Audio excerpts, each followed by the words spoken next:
Welcome to Seat Time, everybody, the off-road show that brings you all the results, news, and online shenanigans that make being online a good time. We'd like to say thank you to Fly Racing for their support of Seat Time. Please go check them out at flyracing.com.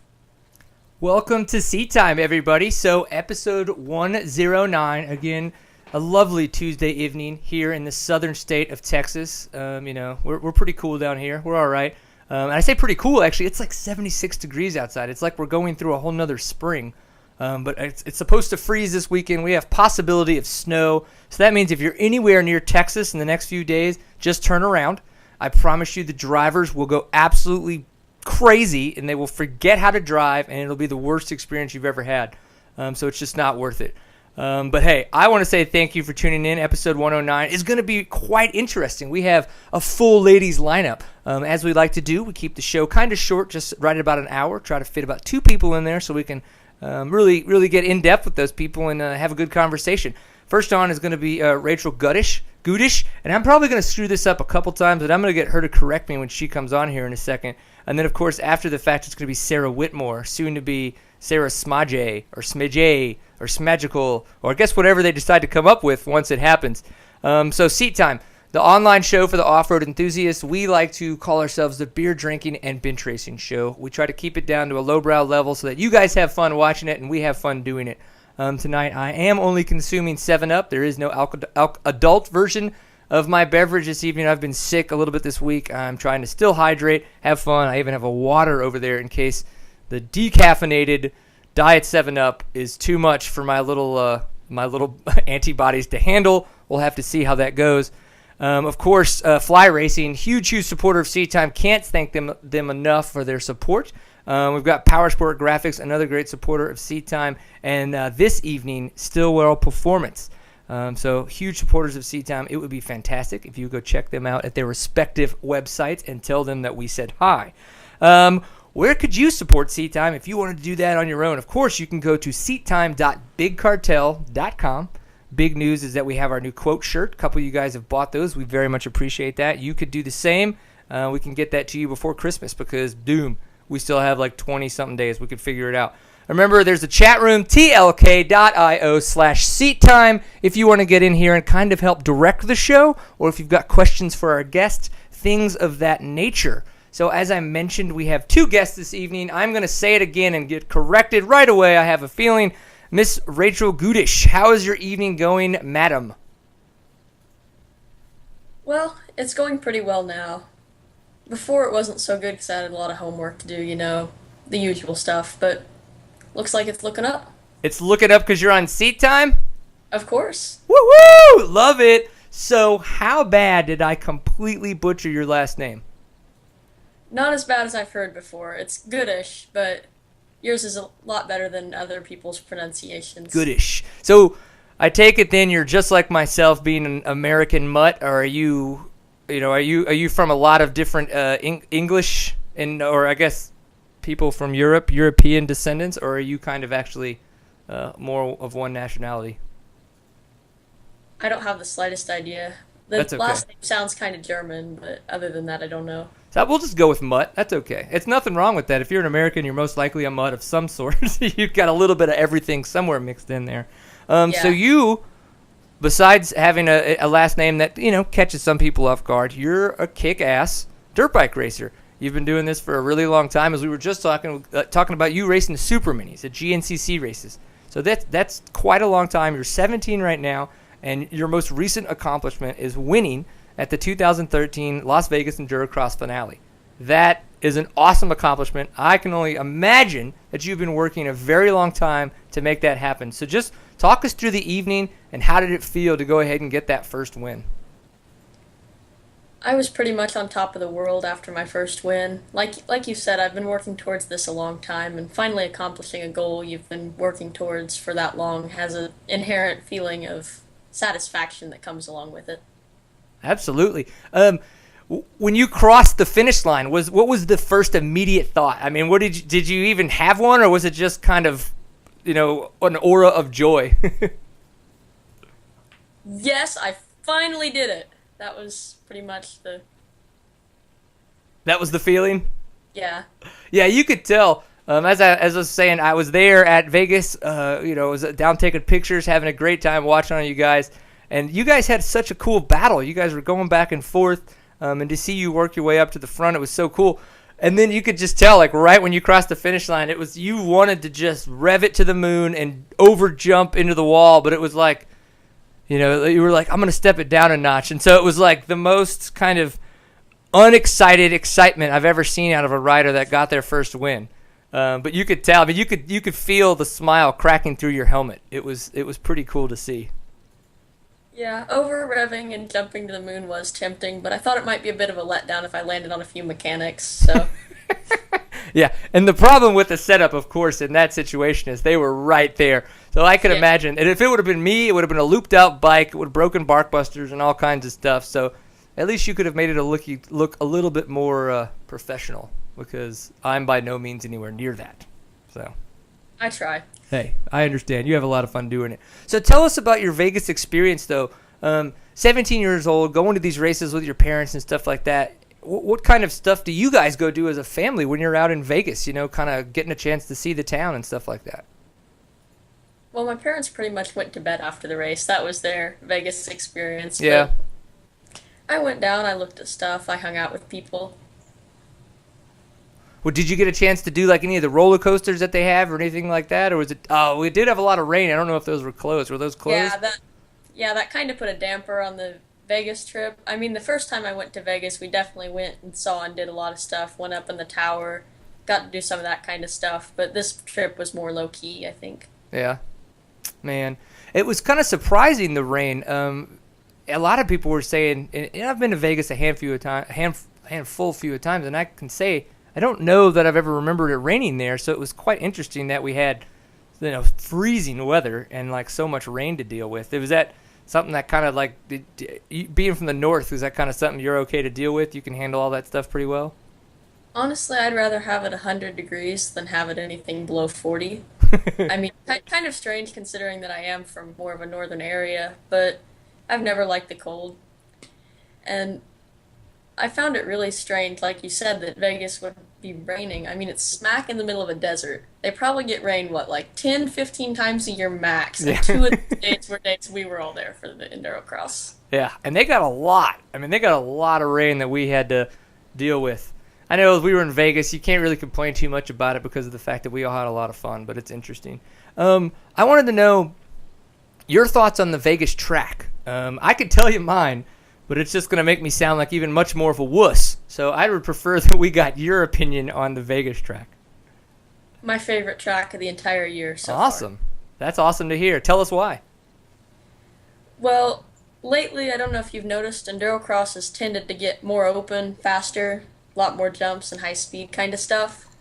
And I prefer the more old school kind of Endurocross where a race can be decided by who can push their bike through the obstacle the fastest. Right. And do you feel that you like that so much because of your upbringing? Like you've ridden throughout your life more technical, more off-road type of situations opposed to the faster, more jumpy type of stuff?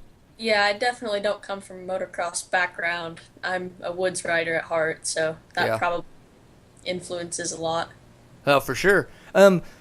In that regard, has there been anything? Do you feel that maybe this track just suited you really well for you to come out on top, or have you been kind of practicing different things, leading up to Vegas that really helped you, come away with the win?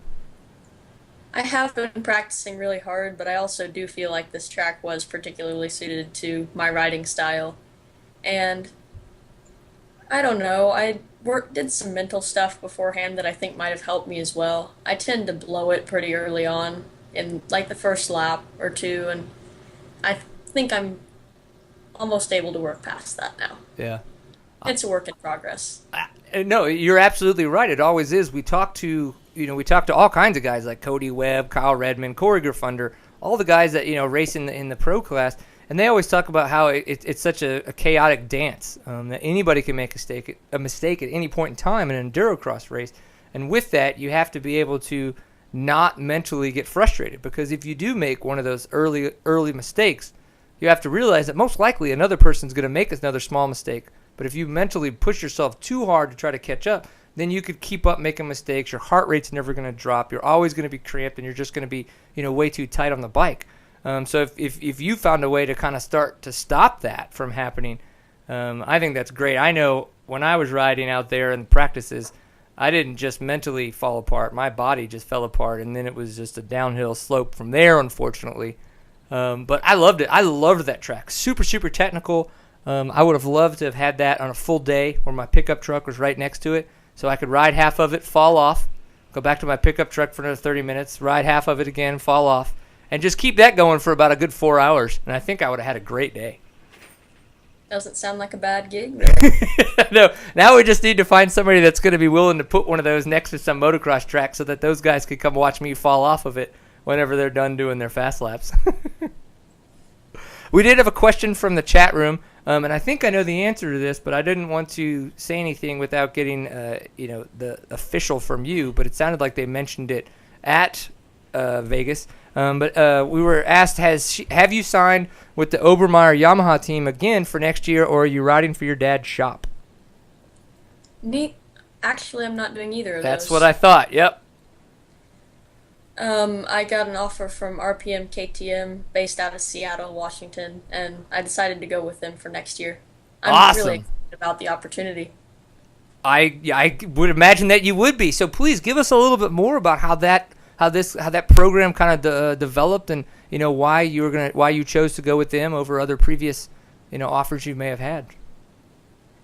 Well, one of the big reasons we decided to go with them, well, first of all, we know the guys who run it fairly well. We're on pretty good terms with them, and they're going to keep a bike on the West Coast for me to race Endurocross with, and that was what really cinched it, because we've had to drive my bike out from Indiana to the West Coast for almost every race, and just not having to do that anymore, not having to be gone from home for a week to a week and a half for every single race, not having to log countless hours and miles just driving is such a huge thing. Man, that's awesome. What bike? Is it going to be a 200 or 150, or how do you guys think you're going to play that, or do you even know yet? I'm thinking 250F again. I really liked the Yamaha I had, and I think that a 4-stroke is the way to go for Endurocross. Really? I mean, I know it's heavier, but you don't get wheel spin. So I think it's actually easier to ride and you fall down less. Okay, cool. And then from the little bit of Endurocross that I've done, I say whatever makes you comfortable, go with that, opposed to what everybody else is trying to sell in the sense of whatever makes sense. So that's awesome.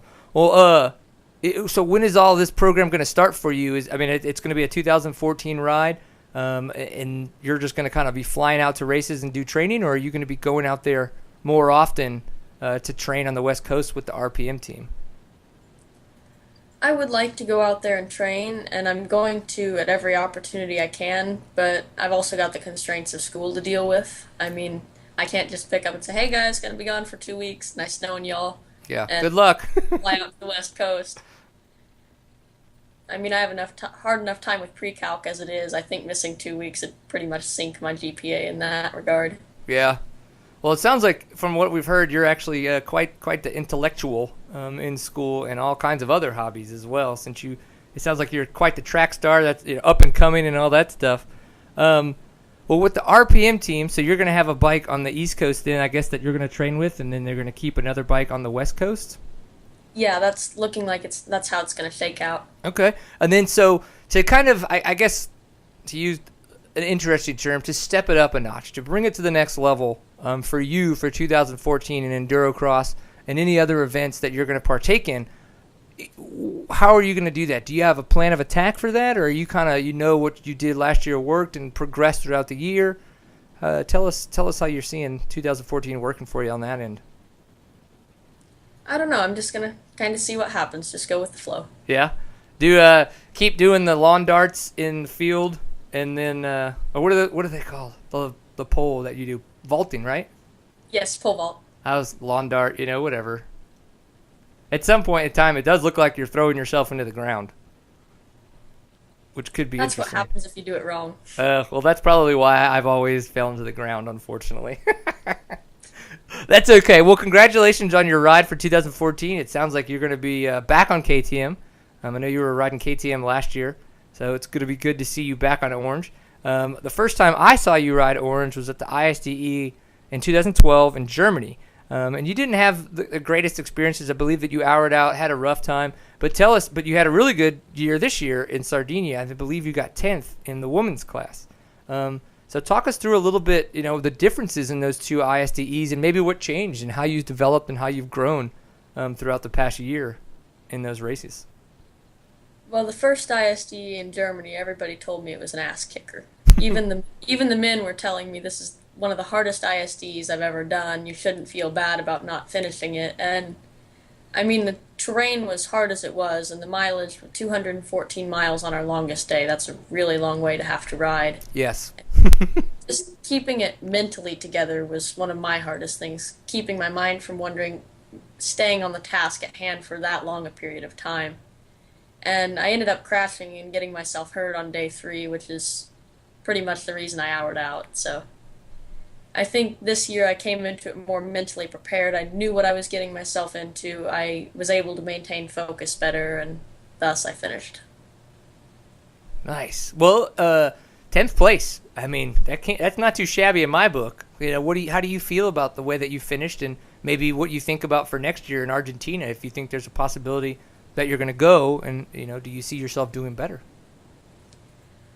I am completely happy with my 10th place. Honestly, I wouldn't have cared if I had gotten last among all the women so long as I had finished. That was the big goal, just to go and complete the entire race, keep it all together. And I would definitely like to go back to Argentina for next year. I mean, we'll have to see how it shakes out, but I think I'll be there. Yeah. And now, what year in high school are you right now? Are you a junior or are you a senior? I'm a senior. You're a senior. Okay. So do you have college plans already at this point? Are you going to shape racing around college around racing? How's that looking to be happening? Well, it's going to be interesting, that's for sure. Yes, I definitely want to go to college. That's not even a question at this point. I want to have a good job, that way I can continue racing at the level that I want to without having to be concerned about how I'm going to pay for the next race, how I'm going to get myself here or there. So I want a job that gives me the freedom to do that and where I still make enough money to be able to. So college is definitely in the plans. And I think I'm going to try and run track in college as well, in addition to my racing. So I found a couple of small Division III schools local in this area that would love to have me as a vaulter and are willing to work around my racing schedule. So wow, I'm going to be busy, that's for sure. Yeah, you're going to be busy, but I think what's really neat about that is you're going to have their kind of workout program. So it's not like you're going to have to come up with your own workout schedule. Being on the track team, you'll be able to work out with them at all times. You'll always have somebody pushing you. It may not be the most regimented workout, but I think, anything's better than nothing when it comes down to that. Is that something that you're worried about? Being able to work out for racing, or you think just getting it in there is going to be okay? Honestly, there's a lot more carryover between pole vault and racing than you'd think workout-wise. Okay. I mean, it's basically I do high-intensity cardio, and I need to have upper body strength, so we do weightlifting. I mean, that's pretty much what you need for endurocross, right? Yeah. I mean, if I had that, I definitely would have finished my practices in Vegas for sure.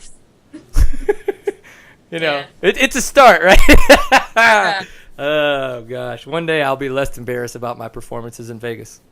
And I'm talking about just endurocross, not the other stuff that we haven't actually discussed because it stays in Vegas. You know what I'm saying? Nobody wants to talk about those performance issues. So those are the more entertaining ones. Yeah, I know, but you're 17. We can't go there. That would just be so wrong of me. So, endurocross at X Games Global. I think when you started all that, were you 16 when you started all that? Or were you 17 at the time? My birthday's in March, so I would have been 17 by then. Okay. Well, a 17-year-old traveling the world, racing a dirt bike, I would imagine you had at least one parent with you at all times, so you couldn't get into all kinds of trouble, but you could at least find a little. How awesome was that experience for you? I can't even describe how fantastic it was. I mean, getting to visit the places that I've learned about in school, getting to actually see what it's like there, experience other cultures, and I get to race my dirt bike while I'm at it. How how could it possibly get better than that? Yeah, that's true. I mean, you could have had me there as a coach, and you probably, I mean, that would have made your trip so much more entertaining. Oh, it would have. I'll believe it. If nothing else, we would have laughed a lot more. We would have had sore jaws from all the giggling. So, from your experience doing all the X Games Global, which was the hardest track that they had put together for you guys? Hardest is in most difficult, or hardest is in the one I struggled with the most? I would say yes to both. That's a great question. Give us both answers. Okay, the one I think I struggled with the most was Barcelona. Okay. That was that was the most difficult course because of the rocks. They made it very challenging. And one of the ones I think I had the hardest time actually with was probably Brazil, just because it was the first one and it was outdoors. I'd never raced endurocross outdoors before, and there was dew on the ground. It was slick, it was wet, and the track was different than what we're accustomed to here in the States. It was way more open and fast than even the ones this year have been. So that goes for all of them, but Brazil especially, since it was the first. Right. Yeah.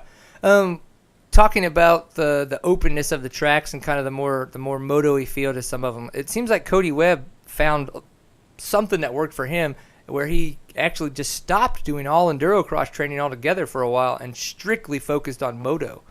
Have you tried that? Has that been anything that you think would help you when it comes to a little bit faster, more open tracks? Not yet, but I think that would definitely be something worth looking into, just to get more comfortable in the air, get more comfortable at high speeds. Yeah, well, take it from me. Find somebody to follow, because if you try to do it on your own, you still suck at it. You know? So, don't follow me at a motocross track is pretty much the best advice that I have. Let's see. So, GNCCs, let's talk about that, because I think it's very interesting the fact that you've actually been racing the GNCCs we were talking about since you were on Super Minis. You said you're about 45 minutes from Crawfordville. So how many times have you made it up Ironman Hill? Out of how many times I've attempted it, or total? Sure. You could, whatever you, yeah. You can derail that as much as you'd like to. Yeah, I think I've got like a 75-80% success rate on that, but I don't hit it every time. If there's people on it, there's no point trying, but if there's not, of course I'm going to hit it. It's Right. the most fun part of the course. Nice. And of course, all the spectators there cheering you on, clapping. It's hard to resist showing off a little sometimes. Right, you're like, check it out. Chick can do it too. What's up? Well, you said you didn't get a chance to compete in the GNCCs this past year, 2013, obviously because of the Endurocross schedule. Being that you're going to be a little bit more, I guess, more easternly centralized because of the fact that you're not going to have to drive your bike as much as you would have last year. Or do you think you're going to be able to do more GNCCs for 2014? Yes, we definitely plan on racing the whole series next year. Oh, wow. Yeah. The schedules fell out a lot better than they did last year. I'll only have to miss, I think, 2 GNCCs, so that's still well within my limit of 3 drops. So Awesome. yeah. Well, that's really cool. Has there been any talk in the ranks of the whole RPM team if Casey Martinez is going to wind up taking Maria Forsberg's spot? And I say RPM team just because she's currently on the team, if there's any talk of her leaving. That's the rumor, yeah. It looks like she'll probably be in the big semi for next year. Oh, well. You guys heard it here first. Make sure you quote Rachel Gutish and not me, though. Ah, come on, don't get me in trouble, man. That's not what I'm here for. That's not what I'm here for. I'm here to create trouble for everybody, not just you. It's okay. It's going to be fun. Equal opportunity troublemaker. Absolutely. Well, my wife and I are very much hoping that we can make it to Argentina. And I say my wife and I because I went to Germany last year and I was out there taking pictures and goofing off and partaking in the after party with the Australians. And she got a little jealous. So she's hoping that we can make it down the Argentina this year for 2014, maybe like a week early. So her and I can kind of do some stuff. And then she can come home and I can kind of do ISDE junk. So that would be really interesting to see if we could make it happen again and you could get better than a 10th. I think it's possible. I think you could do it. Sounds like you're going to have a great year. You've got a lot of awesome things up and coming for you right now. So do you excited? I mean, are you like fist pumping? Yep. I bet. Well, that's good. Well, I'm glad to see it. I just wanted to say thank you very much for being on Seat Time. It was definitely a pleasure. What do you know about Sarah Whitmore that we should wind up using, maybe not against her, but towards her in a fun fashion? Well, there's a rather entertaining story about her racing the mother of another endurocross racer back when she was younger in the Canadian National Series. She's Oh. very sensitive about it. You might want to bring that up. So is Sarah Whitmore a tad bit older than some may think? I don't know the exact age, but whatever her age is, she is a little sensitive. So, if you want to poke at her, that's a good one to use. Dig it. That sounds fun right there. Was she a good mentor when you guys were at the ISDE together in Germany? I don't know so much about a mentor, but she was definitely a good friend to have there. She Right. really lightened the atmosphere a lot. Yeah. If anybody was my ISD mentor, I would say it was Mandy Maston, just because she's been to so many of them. Absolutely. Well, that's cool, man. Well, as I said, we really appreciate you taking the time. We've actually had requests for you to be on the show leading up to Vegas, so don't think that it was. You have many more fans out there than just us, which is a great thing. And I want to say thank you very much for all those people that reached out to us to try to get Rachel on the show. It was just a matter of timing and working things out. We had already kind of figured out schedules, but then once you guys had done so well in Vegas, we knew that we kind of had to shift some things around and get you on the show. So first time on Seat Time, what do you think? We'll give it a couple of months so that way you can, get back to normal life. But after that, you want to come back on at some point? Yeah, the pleasure was entirely mine. Dig it. That's what I'm talking about. Well, you're a very awesome young lady. Keep being a good person. Keep having fun. Keep riding your dirt bike, and we'll talk with you soon, all right? All right? All right, thanks. Take it easy. Bye, Rachel. See ya. Later. All right, so Rachel Gutish, super cool chick, really, really nice. It's awesome to see that she's 17. She's so, eager to keep riding, eager to keep living life. I wish I was actually that intelligent at 17 years old. I think I might have gone a little bit further than I had. So who are one of our fantastic sponsors of Seat Time is Fly Racing. So while we go ahead and get Sarah up on the board and get her connected, we definitely want to say thank you to Fly Racing. So it's wintertime. It's getting really cold here. As I mentioned, it's 76 degrees outside, but it's going to be in the 20s soon here this weekend. And I did order today my Tidal gloves from Fly Racing. I was like, you know what?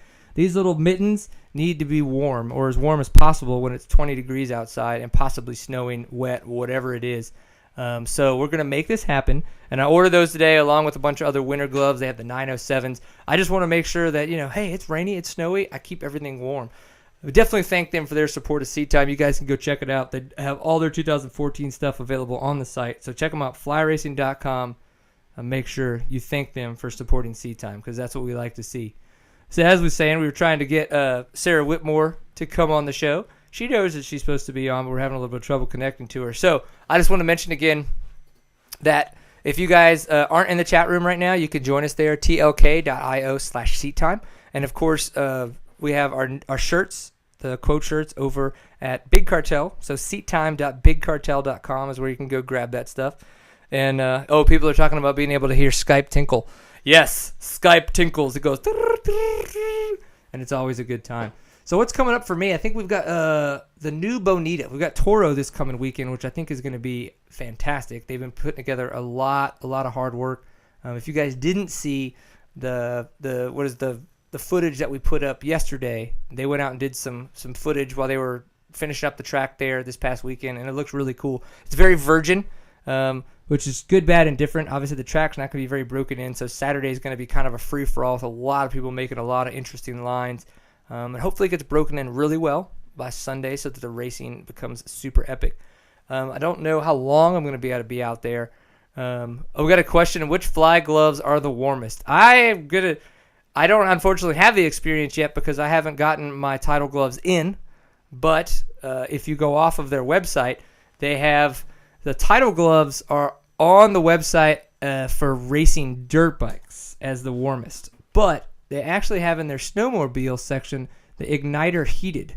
So it's a heated glove that they have. Now I'm going to say these do look like big like big snowmobile or big skiing gloves. So I don't know how well they're going to work for dirt biking or four-wheeling or anything like that. But if you're really in the need or for some heat, these are the way to do it because battery-powered heated gloves. So, I mean, if you're looking for something beyond what you would want for any other kind of situation of just cold weather riding, check out Fly Racing and you can see the Igniter heated glove, and that would be possibly what you'd be looking for if you're looking for the warmest glove all around. So I'm not too sure if that's what you wanted to know or not. But yeah, Bonita this weekend is going to be really cool. After that, I'm not too sure what's going to go on. I know next week we're going to have Wiley Watson come on, and Zach Huberty is going to be coming on. Wiley Watson wanted to talk about his new movie, Off-Road Essentials, which I think is going to be kind of cool. And then Zach Huberty wanted to come on and talk a little bit about innovation off-road and some of the stuff that he's doing, how he wants to get more people involved, things of that nature. So I think it's going to be pretty neat. Oh, the shirt that I have on. Yeah, I know I did purchase this from the link that Ryan has mentioned in the chat room. I wanted to make sure that I supported that as much as I could for everybody. The full profits go to the family, which is great. I noticed as well that KTM is doing a little bit of what we did 2 weeks ago. They're collecting a lot of stories. So again, if you guys, I can forward on easily the emails that I received from everybody. If they would like me to do so, I can forward those on. I'm going to send them the show that we did. Hopefully that can make it in there.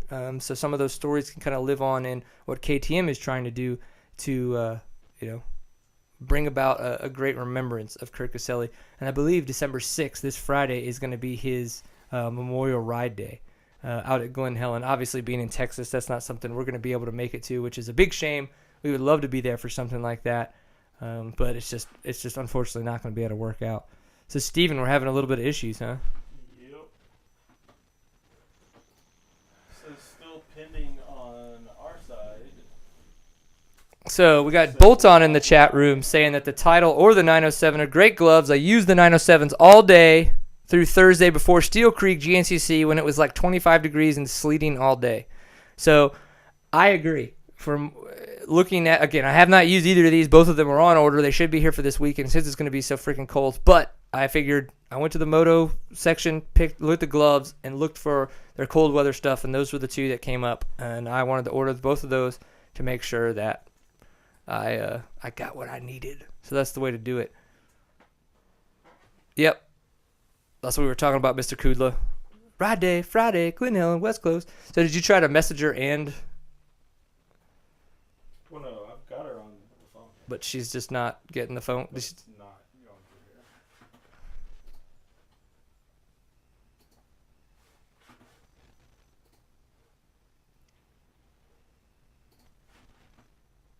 Man, well, I guess at some point in time, we're going to have to come up with it. So what's coming up?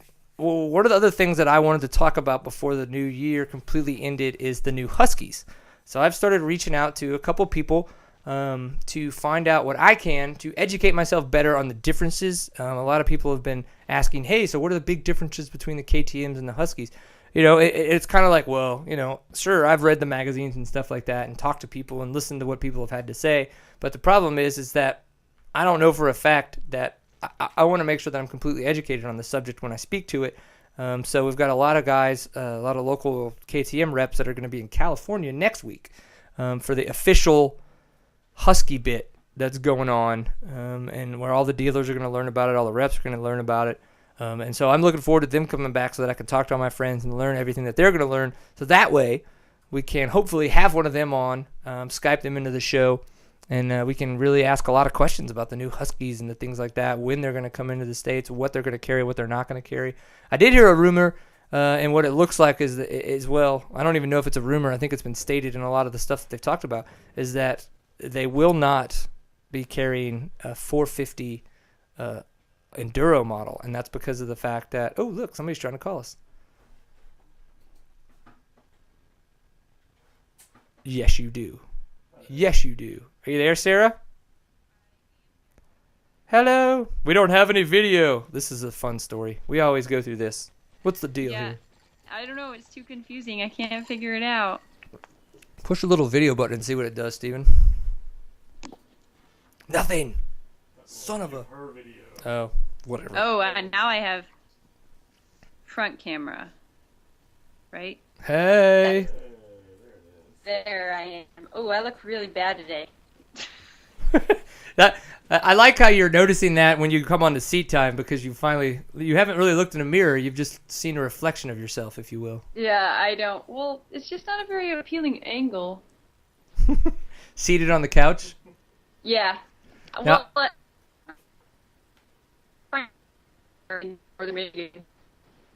I hear you. I will give you a heads up. Kyle Redmond actually told us that it's very hard to be on the show having to hold your phone the whole time. So I'll just go ahead and apologize now. But well, this is even harder because it's my iPad, so it's really heavy. This is a workout. well, we're just making you a better rider is what we're doing. Yeah. If nothing else. Well, then we'll dig right in. So it sounds like you're at a friend's house and you're kicking butt, taking names, making sure that that your soon to be man of the year learns how to play guitar so that he can I guess sing you a song at the wedding, whatever. No, it's he has the ring. In order to give me the ring, he's supposed to do something romantic, and the romantic gesture I asked for was to play a guitar underneath my window because that's what every girl's ever wanted, and he doesn't know how to play guitar. Oh, well. So to actually get it officially engaged, he has to learn how to play guitar? Yeah, and it's coming to the point where I'm like, you don't even have to be good. Like, my uncle's trying to teach him, and I'm like, my uncle can totally be, like, around the corner actually playing the guitar, and you can just act like it. Like, I don't care. I know he has the ring. He's had the ring for over a month now, and it's just, like, killing me knowing that he has it, and I'm, like, trying to convince him that it'll be much safer on my finger than in the van or wherever he has the ring. I have no idea, but, yeah, the most unfortunate thing was I actually wore the ring on a hat, and I had no idea about it in Vegas, and that was really sad. So it's just, it's hard being a girl. It's scary. It's hard being a girl because you wanted a very romantic way to get your ring. Yeah, and in Vegas, he was hoping to win the Trials Cross, and he actually had it taped inside of his podium hat that I wore, and I didn't know, and I was wearing it the whole time, and then he hit the gas switch thingamabobber, whatever they're called on those fuel-injected bikes, petcock. Yeah, he hit that, and his gas was off, and his bike was dying. So he ended up third, and he thought that third place was not good enough for me to say yes. So, so I didn't get it in Vegas, and I still don't have it. I'm surprised he didn't do it just like at the alligator bar right there where everybody was watching. I mean, it's not like we were inebriated or anything. We would have remembered. Yeah, I don't think that was romantic enough. I mean, I can't disagree. I completely agree that my wife would have shot me if that's the way that I would have tried to do it, but it would. Well, how did you do it? I actually, it was, I guess it's not super special, but it was nice in the fact that I had told her family that I was going to do it, so I had everybody come over to the house, and she had just gotten off of work, and her younger sister had just gotten into town as well. It was for Easter, and so I was like, hey, you wait out front, and when she gets here, direct her around back, and so she directed her around back, just kind of like dropped her off, and I was just standing there, and she was so flustered from work, she said she didn't even have any way to think about it, but I asked her, I was like, we had talked a lot about, what was it, the Gaslight Anthem, just like as we were dating and stuff like that, so I asked her a question that was essentially a lyric from one of those songs, and she kind of was like, yeah, but, and like you could tell she completely like didn't get where I was going with that, and I was like, oh, well, I was hoping that you would be my so-and-so, and I kind of like finished the lyric, and she was like, ah! And like I got down on one, but it was the funniest thing ever. Got the picture. She's just like completely in shock, and then everybody was right outside or inside the door, and they like ran out and stuff, and like so. It was one of those things where it's special, it's cute, it's romantic, but it was like kind of personal because using the lyrics from a song that we. Yeah, you had to be there. Yeah, so it's nowhere near as cool as if I were to play guitar as well. I can't play underneath a window to her. Well, I was a really big fan of Full House as a kid, and Uncle Jesse did that, and I was a really big Uncle Jesse fan. That's not a bad idea.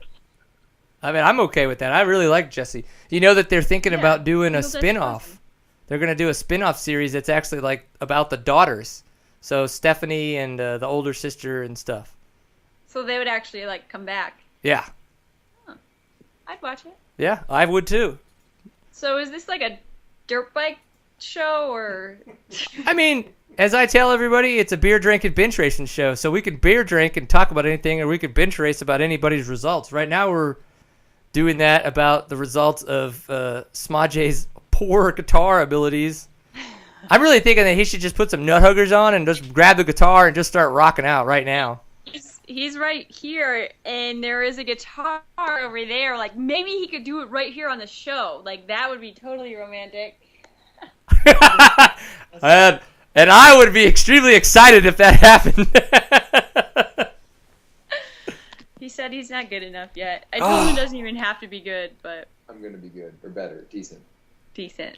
Dig it. It's going to be decent. Dig it. All right, so first moto question of the night. For you, anyway, Miss Sarah Whitmore. 6 minutes in, okay. Yeah, right? Okay. No, looking back at some of your accolades, if you will, 2003 Loretta Lynn's Women's Champion. That is awesome. How was that, being at Loretta Lynn's and kicking butt like that? Yeah, I've got 4 from Loretta's, and that was... See? She's so modest. Shut it. I don't know why I'm doing this with him sitting right there. But yeah, those were all, I think, 03 was probably the most, like, I don't know, the best one for me, probably just because I'd won on the little bike, and even my older brother was like, that's the little girls, anybody could win that, it's no big deal. And then I went back and I got 3rd place 3 years in a row. I mean, 2nd place 3 years in a row. And it went down to me and Patterson, the last moto. Whoever won got the championship, and we were battling. And I actually, I was really good friends with her, Dean Wilson's little sister, Katrina. We were coming up to lap her, and she crashed in front of me, and I crashed with her. And I was like, you know, obviously Patterson pulled out a big lead, and I was like, oh my goodness, I suck. I don't even deserve to own a motorcycle. Like, 2nd place 4 years in a row. I'm never going to win this. I'm just going to quit racing right now.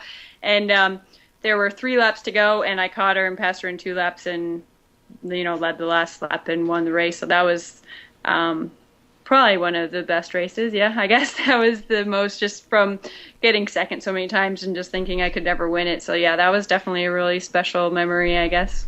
Yeah, no, I think any win at Loretta Lynn should be special. I don't have any, so that's pretty awesome that you do. And of course, you competed in the women's motocross for quite a few years. I wanted to know, when did you start racing endurocross? I tried in, I want to say it was 2010, because I started with KTM in 2009, and in 2010 I actually tried almost one of everything. So I did a Hare and Hound that year, an OMA, a National Enduro, Works Race, GNCC. The girls and I did the 24-hour at Glen Helen, and then I finished off with an Endurocross. So I did pretty much almost everything KTM did in that whole year, and just kind of did a story on each race. And that race I rode a 150, and I couldn't even make it around the track. They didn't have a women's class, so I just rode the expert class because that was the only thing that had anything open, and it was really horrible. So Was Guthrie still around in 2010, or was that the year after it had been cut out? The what? The Guthrie, Oklahoma round, was that still around when you... I'm not really sure, because the only race I did was the final round. Okay, you only did one that year, 2010. Yeah, that was the closest we had, and I can't remember what year they cut that out, but yeah, that was fun to always go up there. I raced it first 2 years, and then the 3rd year I just went up there really hungover and watched, and that was probably the best year. It was the year when I didn't even bring a motorcycle. So sometimes it's hard because it's always so much fun to watch those races, and when you're racing, it's like kind of a bummer because you miss all the heat races or whatever for us, and then most of the time I'm always like really bummed out about how the main event went, to really get into the race so much. But the racing's always so good that I mean, obviously I love racing it, but sometimes you're like, oh man, when you're racing, you miss out on all the action because they're so much fun to watch. Yeah. Well, speaking of racing and feeling bummed, you got 11th in Vegas, and you did 2 laps. So what happened? I don't know. I was leading it, and then all I did was they had the tires on the side, and I think Louise had passed me, and then she went down in the rocks, and I got hung up. So I don't know. I got passed by a couple girls, but I went into those tires and just a little too timid, and kind of there was like the flat tires, and they were all one size, and then the inside they went up. And I hit it, and instead of going up and over, I just kind of like went into a hole. And I was asking the track worker to help me and yelling at him and revving up my bike and trying to get his attention. And he just waited until everyone went around me, and I just couldn't get my bike out by myself, and I needed help, and he was not about to help me. So that was a really big bummer because I'd finally gotten podium the weekend before, and like finally proved that I could be up there because I was getting a lot of fourths and I think I led almost every race but the first one so far this year that I was actually in the lead and then, falling down or something. So just to finally be on the podium was really cool, and then thought it would happen again in Vegas and just, I don't know. Just didn't. Yeah, bad luck. It's interesting that in that turn, I had a lot of trouble in that turn, both of my practices that I didn't finish. And I saw Kevin Rookstool actually had the exact same thing happen to him that you're talking about. Yeah. He hadn't even made it to the turn. Like he was like in the first row of tires. Somehow just got his rear end sunk. He probably was like with somebody that were bar banging, and that's how it happened so quick. But he was just stuck. Like he finally just walked away from his bike while the racing was going on, and it wasn't until after the race that they came out with a crowbar and had to pry his bike out of that. So, yeah, those were some serious hole suckers. Yeah, and that's the thing. It's like anything else, I don't know, like if you fall over somewhere else, you just get back up and get going. And that's just one thing. Obviously, if Kevin can't get his bike out, like, I mean, I don't know. There's no way I could have gotten my own bike out and got going. And I don't know. I think it's kind of their thing now. They're not really, and it's good. The girls should be able to get going on their own, but it's something like that where even if the guys can't get going, like we need help, but they just kind of, to make it fair, they let everybody pass before they help us like at all now. So it just is what it is. It stinks when it happens to you, but sometimes you like benefit when it happens to somebody else. So it's just one of those things. Yeah. Robin's racing. Oh. Yeah. Well, what did you think about the track? I mean, it's you sounded like you're going in. You were excited about the fact that you'd been on the podium. You were looking for another podium finish. Did you feel that the track was different? Did you like it? Did you hate it? Yeah, the track was definitely the hardest I'd ever ridden, probably. Like, it was just, they pretty much took the hardest obstacles from every weekend, and they had them all there that weekend. So it was definitely a lot harder than normal. So, but I don't know. It just seems I was just kind of off all day, like the day before, and race day. Just all my practices just kind of went bad, and I don't know. It was just, I don't know. Yeah. It was still fun, but just didn't end up very good. Yeah, that's okay. I didn't either. So I don't feel bad for you. I do remember seeing you walking around in your civilian clothing at one point, and I was like, why aren't you down there racing? You're like, oh, I'm top 5. I'm pre-qualified. I don't need to do that. I was like, oh, okay. Well, you guys have a good day then. I'm going to sit here and keep goofing off. No, that is the best thing, is when the top 5, like, you don't have to do the daytime qualifiers, and that is, like, the best thing about that, because it's so much stress, and like anything can go wrong. It's endurocross, so you could get stuck forever or whatever. Like anything can happen. So, yeah, like that was just the most stressful times ever. Just having to do those daytime qualifiers and praying nothing went wrong, so you could make it into the main. So as soon as I got into the top 5, that just was like such a weight lifted off my shoulders of not having to qualify. Plus, like, of course, you don't get those like extra few more laps of practice on the track, but still, I'd rather just have that stress relief off and just be able to kind of watch the competition and see how everybody else is doing things. Yeah, no, totally agree on that one. I wish I just didn't suck as much. at everything that I tried to do that weekend. It was fun. It was okay. It was a really hard track. It was real hard. It was. I can't disagree with that. So, Bolton is in the chat room, and he wanted to know, he said we should ask you about the mud hole at the 2012 General GNCC. Is there anything that rings a bell about that makes him think we should make fun of you? You cut out, so I don't know what you said, actually. Oh. Something about GNCC. Mud hole at the 2012 General GNCC. With the alligator pit? I don't know. That's just all he wrote. It's Bolton. He's not very descriptive. He's just kind of like blurts out small sentences like any other redheaded stepchild would. Well, 2012, I was leading, and I went through mud hole, and I ripped my chain guard off. So maybe that was it. Maybe that's what he means. Did you like throw it at him? I mean, that would be. Is it something that he was like, oh my God, she's trying to hurt me? No, there was an alligator. There was an alligator in the mud hole there, though. So that was, but I didn't know it until after the race. But yeah, I think he probably was the one that took the pictures of the alligator. So maybe that's what he was talking about. But yeah, that I'm glad I didn't see that till after the race that there was an alligator there. Oh yeah, I would have.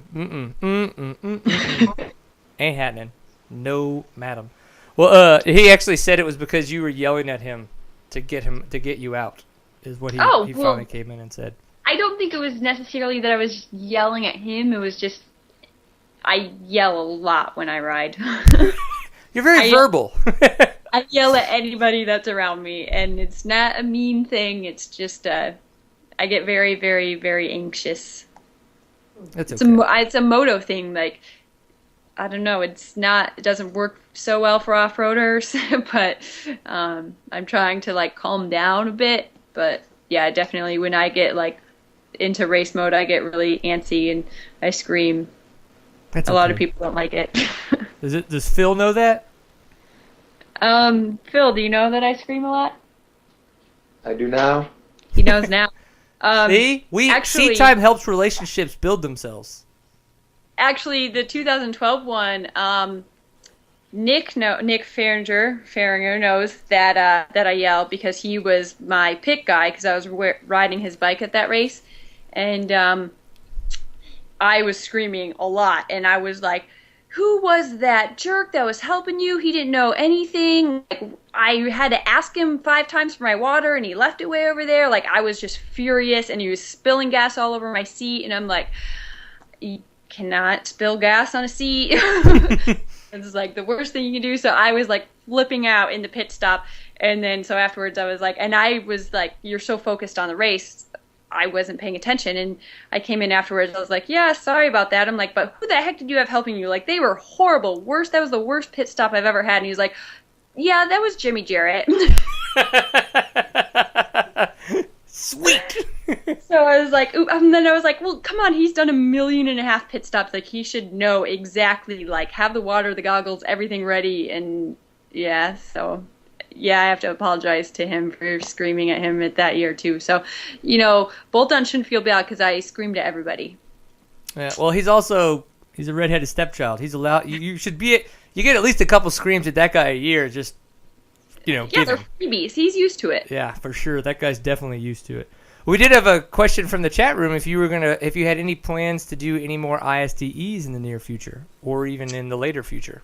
In the later future, maybe. I don't have it completely written off. I just I kind of got the vibe that, well, not really a vibe. They straight up told me they didn't really want me on the team last year because I was a moto girl and I was going to crash out.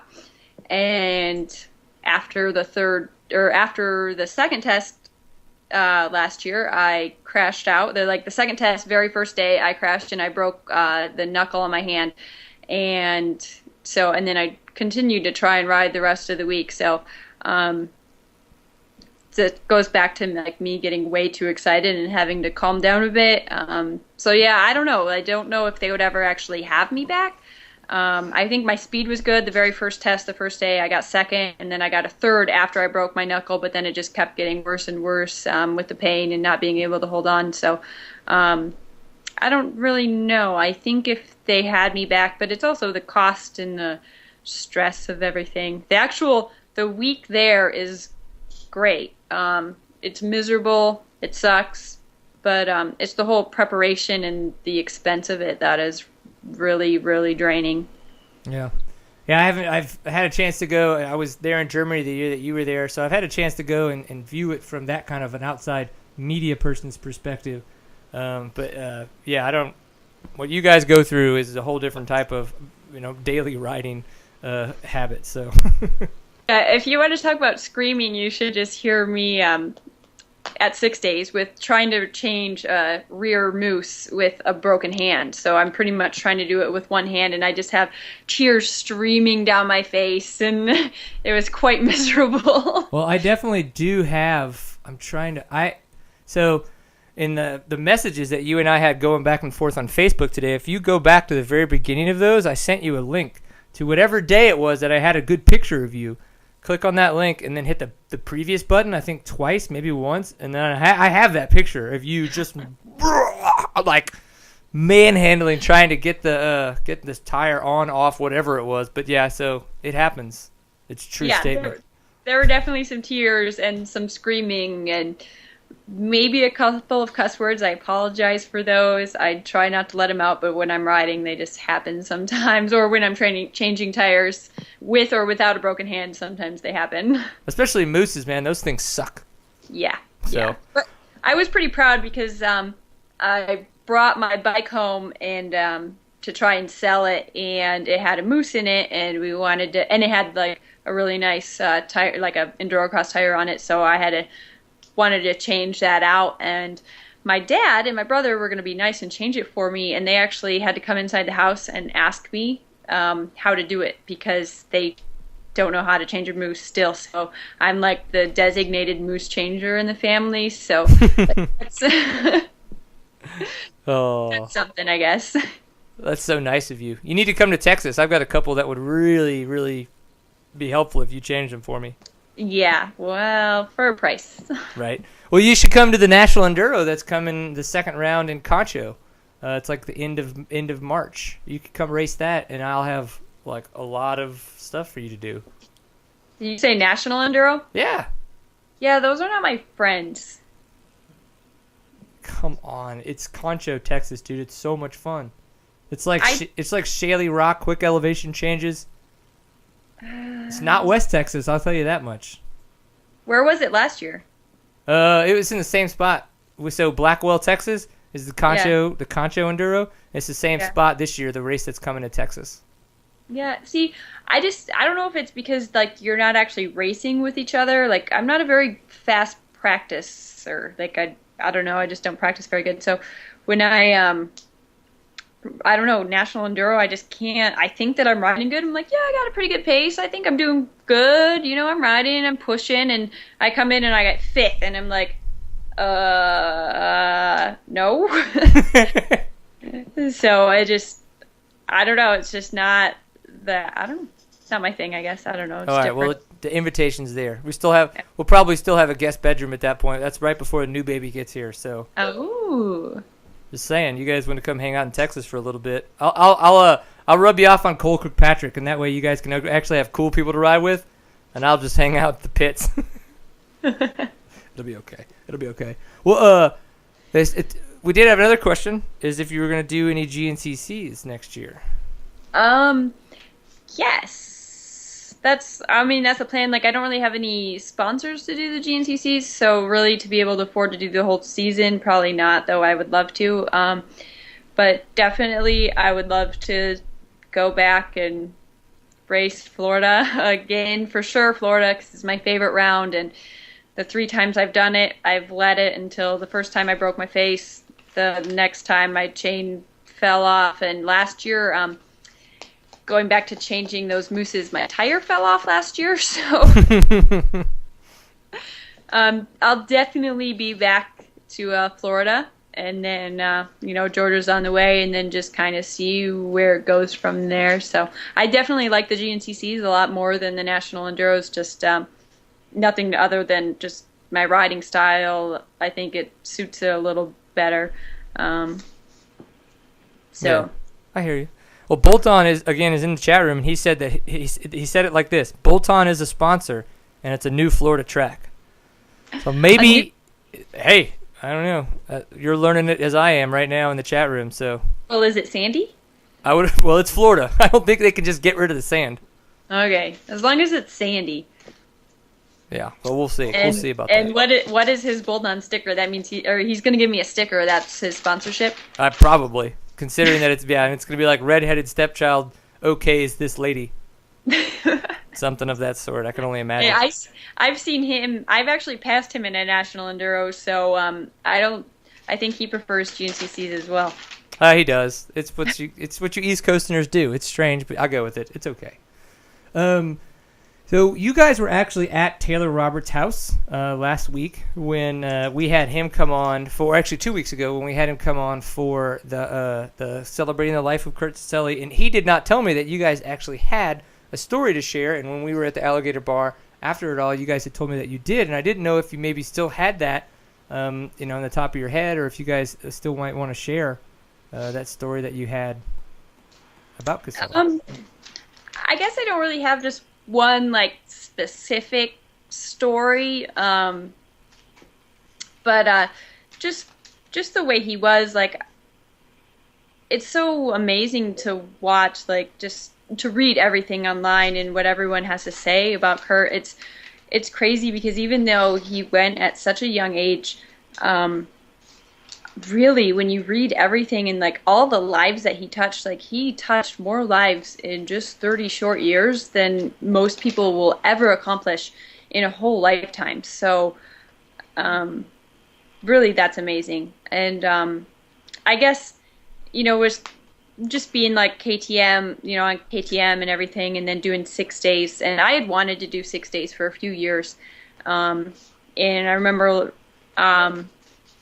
when Jim Price called me and said he wanted to kind of help me do it in 2012, and I had gotten a hold of Kurt right away and, said, hey, I want to do this, will you help me? And I remember he sent me a text back, and he's like, oh, yeah, of course. He's like, but he's like, just remember, he's like, 6 days is not fun.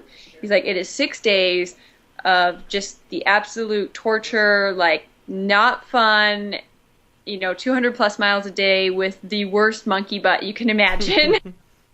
And I remember saving that text message and just be like, okay, but I'm like, yeah, I know it's not fun. It's going to be a lot of hard work, and, I'll prepare for it, though I don't think you can ever prepare for it. And just the way that he was at 6 days, not just to me, but to everybody that, if anybody had troubles at all or any questions, like, he was obviously the guy to go to. And it was just cool, I think, the way he touched so many people's lives and how he was just kind of there for everybody. It was really amazing. So, I mean, he's definitely missed by everybody. So. Yeah. No, I noticed I got an email from KTM, and it sounds like they're doing, I would say, the next step up from what we tried to do. We're small scale. We don't have the pull that a lot of people do, but it sounds like they're really trying to find a way to collect as many stories as they can to help, to get that together, not just for the families, but for people later on in life to kind of be able to read about, to know about, and to kind of get a better idea for, as you say, of all the lives that he touched and how he really and helped a lot of people. So it's going to be neat. I'm going to take a lot of the stories that I got emailed to myself with Seat Time, and then the stories that we did and everything, and we're going to forward those on to KTM. And, it may make it may not, but it's just going to be neat to see the finished product. I definitely wish that we were going to be able to make it to the West Coast for Friday, but yeah, it's hard. Living in California sometimes, like, it's like California stinks, but sometimes you just miss out on all the opportunities that happen out there. So all the industry stuff. You're out there. Yeah. Well, one of the other things that I thought was really interesting that we talked about in Vegas is what you guys are going to kind of do for your wedding and for your like little bachelorette parties and stuff like that. I think that is going to be so much fun. Now you can, I think it's interesting, and you should tell a lot of people. Now you don't have to tell them exact dates because we don't want a bunch of weirdos showing up. But so you guys are doing like a whole competition almost, right? Yeah, it's actually not a wedding day. It's pretty much the wedding week, and we're very competitive, and we're gonna have the wedding games, like the wedding party game. So Right. we're going to have moto race, endurocross race, grass track, trials, paintball, karaoke, and this is all boys versus girls, except for Nick. Nick Farringer's actually bridesmaid. Awesome. And then, but Phil's sister's going to be on his side, so it'll be, there'll be one girl, one guy on each side. But it's good because we'll have him for, the enduro race that we have, and it's just going to be, but Maria Forsberg, Maria Right. Hahn, she's going to be one of my bridesmaids. So I think that the girls have a really good chance of, at least holding our own. No way. Phil says no. I mean, obviously, like when we do the trials, like it's going to be Phil and Pat's going to be groomsmen, so like we have no chance on the trials. But I don't know. We did a grass track race a few weeks ago, and none of Phil's friends could beat me on the grass track. So I think we've got the grass track covered. I don't know. And then we're also going to do, besides karaoke, we're going to do like some other things, because we're still a young couple trying to save money. So Centerpiece making. we're going to have like centerpiece making. And yeah, and this Taylor's idea, he's like, oh, that's so great. All we have to do is just like take a bunch of old parts and weld them together, and they don't even have to look good. And I'm like, no, Taylor, like it's still my wedding. We still has to look good. So we're just going to divide it. Say if there's 30 tables, the guys have to make 30 centerpieces and the girls have to, and we're going to throw in some of those like girly sort of things. And then we're going for the bachelorette party. We're hoping to end up going to Ray's mountain bike because there's one in Milwaukee, and it's like the happiest place on earth for anybody that likes anything on two wheels.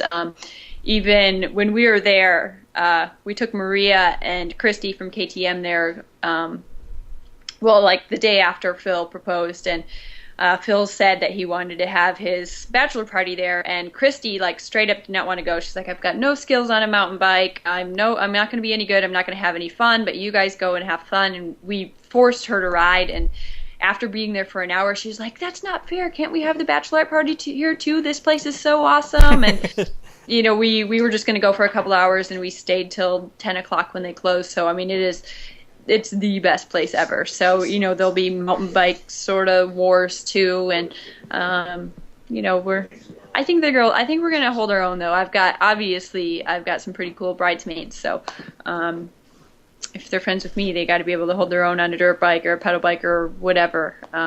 Or on the karaoke or dance floor. So it's going to be fun, and it's definitely going to be a competition. That is awesome. Who could do the best moonwalk as they walk down the aisle? Is that kind of it's just going to break down to everything? Or maybe the best wheelie? Ooh, the best wheelie. Oh, I'm getting chocolate handed to me right now.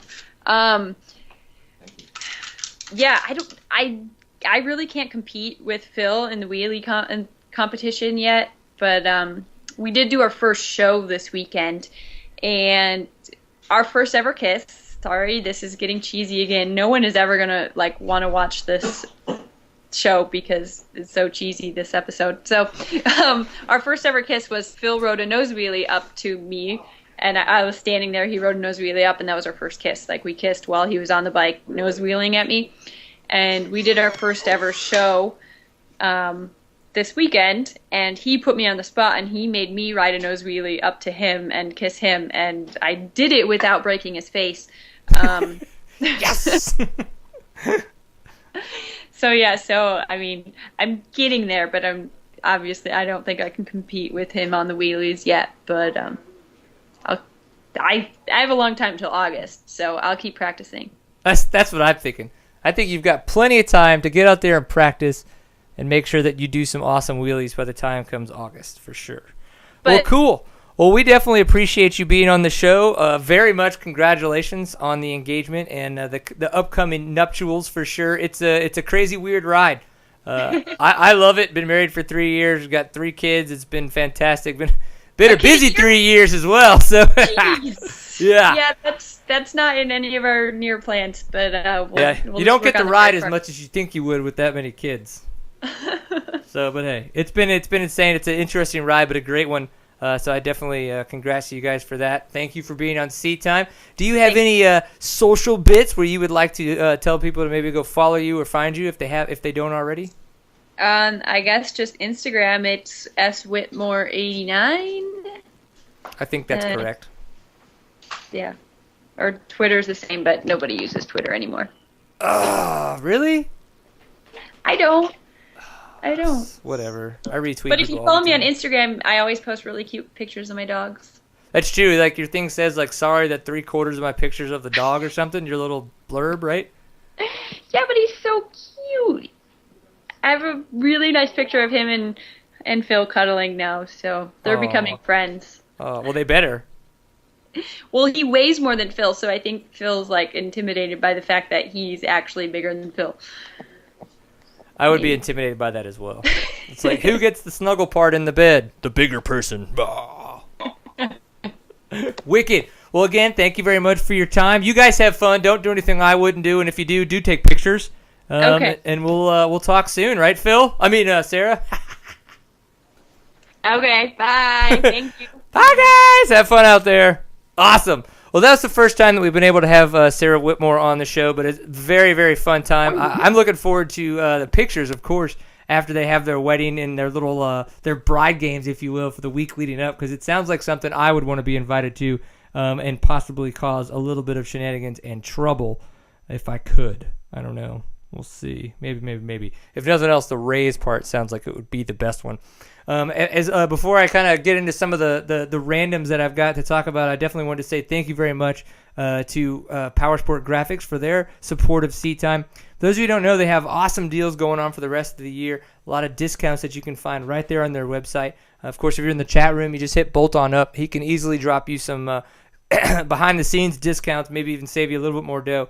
But what's awesome about those guys is how much they can do for you. Most people don't realize this. They don't just do graphics for your dirt bikes. They can do all kinds of graphics, stickers, and T-shirts, all the fun stuff. They can do in-house art. So if you have an idea but you don't know how to design it yourself, you can always do it there, and they can get it done for you. They have next-day shipping, and you can save 40% off by using the ready-to-ship option. So they've got great ways to save you money. Another one of those that also works well is using the discount code SEATTIME. SEATTIME. So you can go to ridepg.com, use the discount code SEATTIME with anything that you purchase, save yourself a little bit more money, and we say thank you very much to them for their support of Seat Time, and hopefully you can go stop by and give them a little bit of support. So, Steven, I don't know, did we set your mic up for this evening? It is on. Well, I wanted to, you watch Supercross and pay attention to a lot of races and stuff like that, but you may not be into it as much as I am. But I have some bad news that came out throughout the past couple of days. We have 2 riders already that are going to be out. Well, what it looks like are going to be out for the start of the Supercross season. Did you see any of this go on online? I did not, actually. So Davey Millsaps on the Rockstar, who was last year the Rockstar Suzuki team, this year the Rockstar KTM team, was going to be debuting. Everybody wanted to see how he was going to do on the KTM, because he was so good on that Suzuki. And for a while there, his contract even said that he would have a Suzuki 450 for him to ride. And obviously that was why people think that speculating that he was maybe testing with Chad Reed, things of that sort. Well, then he did confirm that he did officially sign with the Rockstar KTM team. So everybody was looking to see how he was doing, how he was going to work on this Euro bike because, just hadn't seen him work well on anything but a Suzuki. Well, unfortunately, in all the testing and stuff like that, he got hurt. He now has another knee injury, and Ivan Tedesco is going to be filling in right now for the rider. They're not really saying how long, so they're being kind of secretive on what the actual injury is and how poor his knee may be and how long he's got to recover. But it looks like they're going to pull in Ivan Tedesco, hot sauce, to fill in for that. So, what do you think about that? Good change of pace, Mace? Maybe. I I don't know. Yeah. I think it kind of sucks. I really wanted to see what Davey Millsap was going to do, too. I don't know if he was going to be able to ride the KTM as well as he did the Suzuki. It's going to be great, though, to see Ivan Tedesco back out there. He wasn't out there for 2013, so to see him back out there for 2014, even if he's going to have a couple races, it just always seems like he brings a certain element of awesome to the races, and so hopefully he can do that again on a KTM. I think it's going to be cool to see him out there. And another person who's a little bit more close to home, unfortunately, Trey Kennard. He's on the Honda team, number 41. He has a broken arm. Now, how vague is he has a broken arm? Because in reality, it could be something that's platable and he'll be ready to go in 3 to 4 weeks, or it's something that's has to be casted, then it has to rehab, so it could be 2 to 3 months. No idea what that's going to be. Didn't see anything quickly about a replacement rider. Excuse me. So I think it happened kind of quick, and they're just kind of making a brief statement before too much speculation comes out. I'm definitely not excited about that. I really wanted to see how Trey Kennard would do. He'd been healthy for a while, really back on the program that he wanted to be on. Definitely could have been a contender for being on the box every weekend. So it's kind of a shame that he went and got hurt. Well, that he got hurt in a practice crash. You've been to Oklahoma. Have you ever seen him up there? No. No? You don't hang out with Trey Kennard? Nah. We're buggy folk. People. You're buggy folk? Yeah, people avoid us on dirt bikes. They're like, oh shit, we're gonna get run over. That's okay. That's all right. So as I said, next week we're gonna have Zach Huberty on, and we're gonna have Wiley Watson on. Wiley Watson just put out the Off-Road Essentials, so he wanted to talk. He contacted me and asked, he's like, hey, you've talked about a lot of the other movies we've made. I didn't know if I could be on and we could talk about this one specifically. I was like, yeah, sure, that sounds great. So we're gonna do that.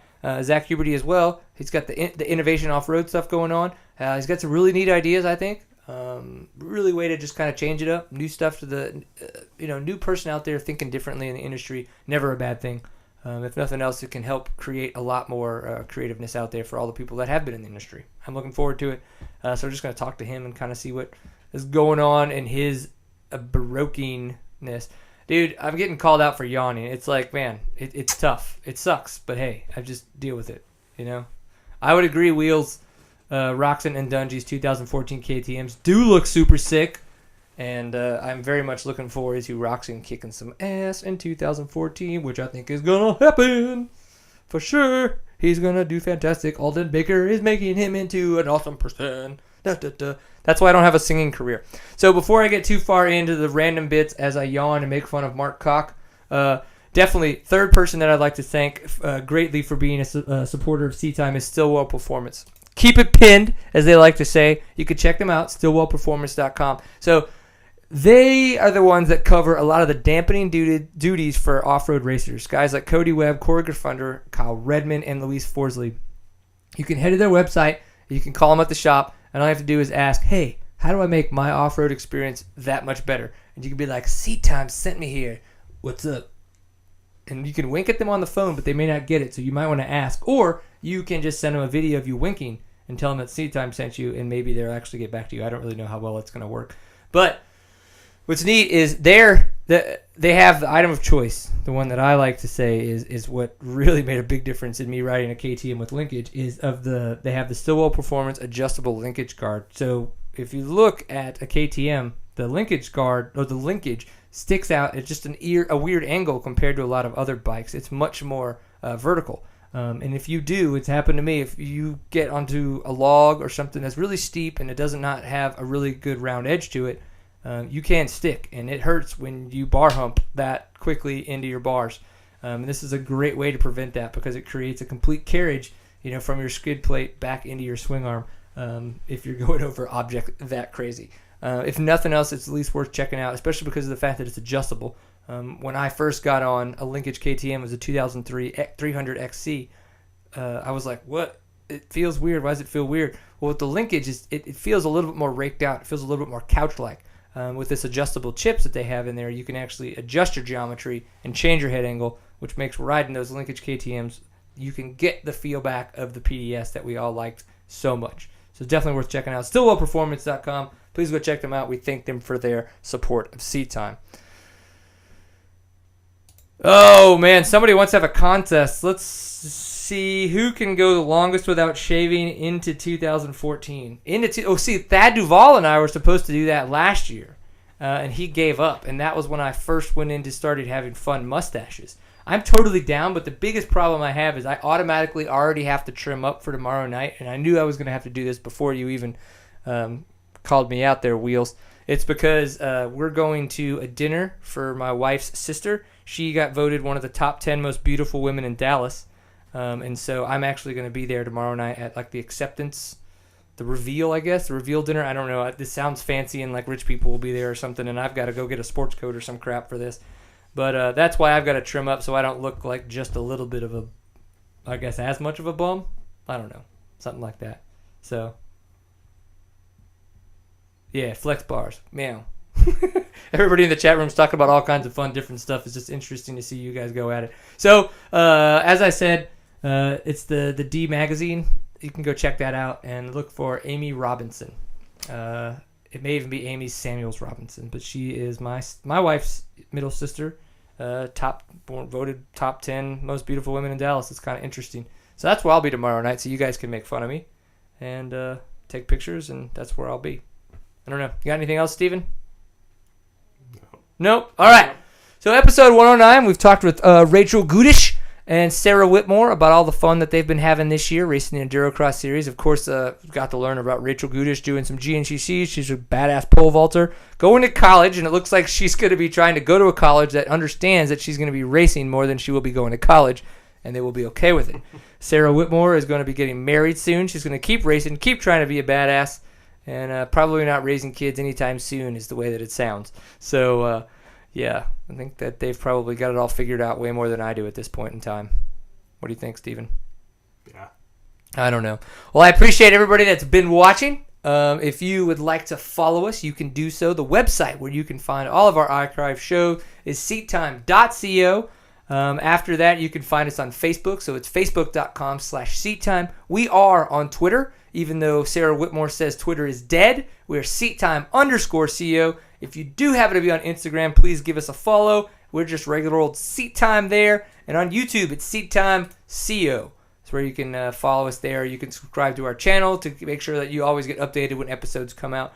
Another thing that's fun is that we're on Stitcher and iTunes as well. So with that, you can listen to all the episodes and all the interviews that we put out. You don't just have to watch them live. If you would rather do that, go into races, things of the sort, make it a little bit easier. So thanks to everybody in the chat room. Really appreciate it. Ryan Kudla, this one is for you. Remember, always enjoy a pint full of awesome. We will see you next Tuesday. Peace.